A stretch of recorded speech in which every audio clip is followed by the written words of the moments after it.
Before this fight was made, how did Broner's name come up? They had already mentioned it to us. They had already mentioned Broner's name, but not for July. They had mentioned for maybe before the end of the year or even next year. They had mentioned him as a future possible opponent. But when Mikey asked for the fighters that Mikey asked for, which was to unify the title 135, and neither of them were available.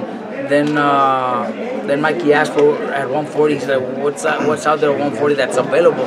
So we thought about that other champion that just that beat Burns, Indongo or something. Yeah.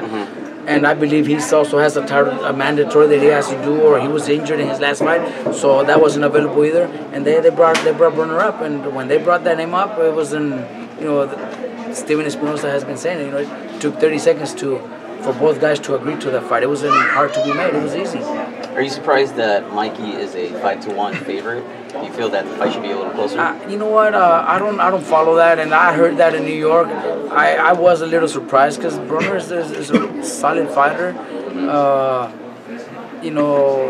I don't really follow the odds. I've never put money into any of my fighters or anything. So I really don't. I care less where it is because sometimes because of his trouble, his problems that he's been going through. Maybe that's the reason. But inside the ring, I think we're gonna see a great Broner, and when Mikey beats him, that's our plan.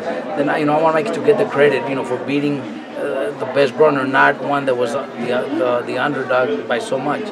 Speaking of getting the credit that Mikey deserves by beating Adrien Broner, do you have any concerns that Broner will make weight at 140 pounds because he's had trouble making weight in the past? I think he said it in New York. I don't know if he's going to mention it here. He says he can't afford to not make weight because there's a big fine, I believe, and he got a lot of baby mamas that he has to take care of. So. Can you speak of some of the penalties in the contract? Well, he mentioned a big number. I haven't heard about it. Maybe Mikey's the best one to answer that question. They're starting the presser, guys. All right, let's go. We gotta go.